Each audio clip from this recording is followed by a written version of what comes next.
What if I told you that some of those habits you might have, the ones that maybe feel a little odd or even like a negative, are actually signs of a highly intelligent mind? Today, we're going to explore some of those misunderstood behaviors that really set brilliant people apart. And trust me, you might just be surprised by what you learn about yourself.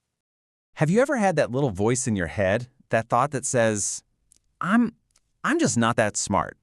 If you have, you are in really good company. It's an incredibly common feeling. And as it turns out, doubting your own intelligence can sometimes be a sign of having a whole lot of it. Yeah, there's actually a name for this. It's called the inverse Dunning-Kruger effect.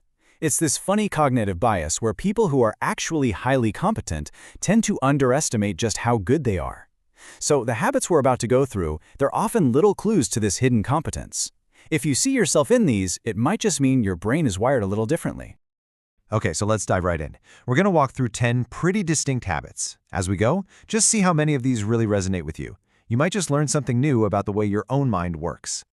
First up, they often speak less and think more. Now, this isn't about being shy, not at all. Highly intelligent people just tend to process everything really deeply before they say something. So while everyone else is rushing to fill the silence, they're using that time to build a response that's actually thoughtful and has real impact. When they finally do speak, you know it's going to be worth listening to. Next up, habit 2. They question, well, everything. You could say the sky is blue and they'll genuinely want to know why it's blue, and if there are ever times it isn't. And look, this isn't about them being difficult or just trying to win an argument. It's a sign of a really deep, authentic curiosity. They debate to understand, not to dominate, and that habit keeps their minds incredibly sharp.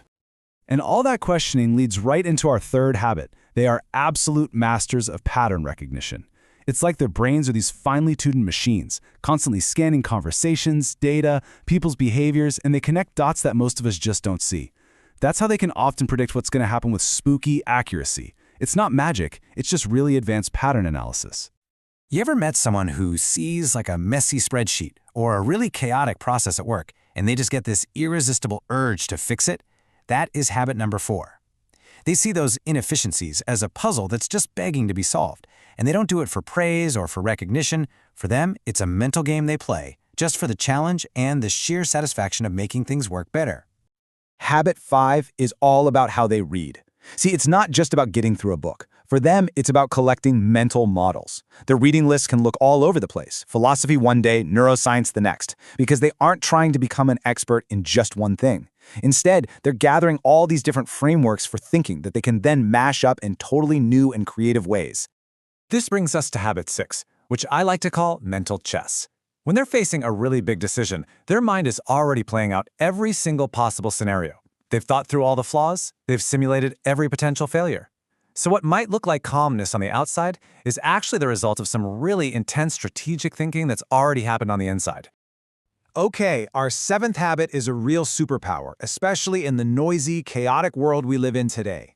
It's something a lot of people struggle with, but for intelligent minds, it's something they actively seek out. Right. They don't just put up with silence, they actually crave it. For so many of us, silence can feel a little uncomfortable, right? But for an intelligent mind, silence is the workshop. It's the space where all the chaos gets organized, where the brilliant connections are made, and where those amazing aha moments are born. They're not being antisocial, they're processing. Habit 8 is something you just don't see very often. Brutal self-honesty. When things go wrong, their first instinct isn't to start blaming other people or bad luck. Nope, they take ownership. This kind of radical self-awareness is exactly what fuels their constant improvement. For them, being just average feels like they're betraying their own potential. Habit 9 is a really fundamental shift in how you think about productivity. It's moving from managing your time to managing your energy. While most of us are scheduling our days by the clock, the really intelligent approach is to schedule your tasks based on your mental energy. They just know when they're sharpest for that deep, focused work and when it's better to lean into more creative tasks. They're following their brain's natural rhythm instead of constantly fighting against it. And that brings us to our 10th and final habit. The truth is, truly brilliant people don't feel the need to prove it. They don't use a bunch of complex jargon to try and impress you. They actually do the exact opposite. They take really complex ideas and simplify them. They use clear, simple language to connect with people, and in doing so, they make everyone in the conversation feel intelligent. So after all that, what's the big takeaway here? Well, it's not about getting a certain score on some test. It's about recognizing that intelligence is really a strategy. It's all about how you use the brain you have, not just the facts you know. So, listen, if any of these habits felt familiar to you, don't just brush them off as weird little quirks. They are signs of a powerful and honestly a pretty unique way of thinking. For so long, we've been taught to ask ourselves this one really stressful question about our intelligence, almost like it's some fixed score we're stuck with. But what if we just reframed it completely? Maybe the much more powerful, more useful question to ask ourselves is this one.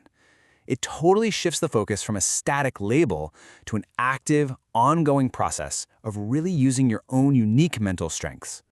And that brings us to our final thought for today. As you think back on these 10 habits, which is the one that really resonates with you? Which one feels like, yep, that's me. That's a description of my own inner world. If you found this breakdown insightful, do us a favor and give it a like, and be sure to subscribe for more explainers just like this one. I would love to keep this conversation going, so let us know in the comments which habit you identified with the most. Thanks so much for watching.